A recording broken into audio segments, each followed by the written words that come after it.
Cara, eu acho que as urnas foram fraudadas mesmo. Eu acho que, na real, o Lula foi eleito no primeiro turno. É polêmico dizer o óbvio, mas assim, chega a ser inocência pensar que as urnas precisaram ser fraudadas no Brasil pro Lula ganhar. Me surpreende ainda que tenha tanta gente pensando que o país onde a MC Pipoquinha é tratada como deusa, enquanto várias professoras que deram a vida pra proteger os seus alunos em atentados são esquecidas, não elegeu mesmo um condenado por corrupção em todas as instâncias. Cara, o país onde o bandido sai primeiro da audiência de custódia que é o policial, o país onde todo caminhão que tomba é saqueado, o país onde as pessoas não podem ver um erro numa promoção de uma empresa que já querem tirar proveito, o país onde o fulano vai na Zara só pra ficar procurando preço em euro pra levar roupa de graça, não tem a mínima chance de dar certo. Metade do Brasil realmente mereceu o Lula, bicho. Lula é o pai dos pobres mesmo, mas é aquele pai que chega bêbado em casa, bate na mulher, xinga os filhos, gasta todas as economias de casa pra comprar pinga e quando é preso ainda chama a esposa de louca. O Brasil é a eterna mulher de malandro, né? Então o PT se elegeu em 2003, se elegeu em 2006,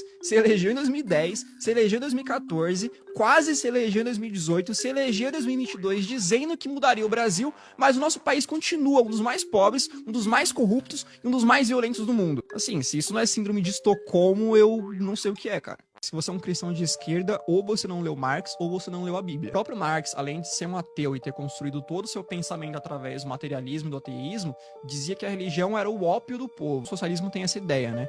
De que a religião, principalmente o cristianismo, é uma arma que a burguesia encontra para manipular a tal classe trabalhadora e fazê-la acreditar numa busca constante e idealizada pela felicidade, além de servir para manter os mais pobres obedientes. Essa é a tese dessa galera. Os preceitos de não matarás e não roubarás, que são muito caros para nós cristãos, não passam de conceitos deturpados de bondade para essa galera. Não à toa, por exemplo, o Lenin tinha vários ensinamentos de matar, de usar o terror como arma política, de usar o terror e a morte como arma revolucionária. Marx dizia abertamente que a família, um valor muito caro também importante para todos os cristãos presente na Bíblia, era uma instituição capitalista e opressora que deveria ser destruída. Todos os países onde a esquerda avançou, seja com governos progressistas ou de fato com revoluções, perseguiu de alguma forma católicos e evangélicos. Basta ver o que está acontecendo agora, infelizmente, na Nicarágua, onde um grupo de freiras brasileiras, por exemplo, foi expulso do país depois a milícia do Daniel Ortega, aliado do Lula, entrar invadindo e destruindo a igreja delas. Além de não fazer sentido ser cristão e socialista por causa da própria teoria marxista, também não faz sentido ser cristão e socialista pela própria prática. Jesus pregava ali a caridade voluntária, não a tomada forçada da propriedade alheia. O jovem militante de esquerda é o exemplo vivo do porquê que eu defendo tanto o ensino de qualidade sem viés ideológico na sala de aula. Porque, mano, pensa comigo.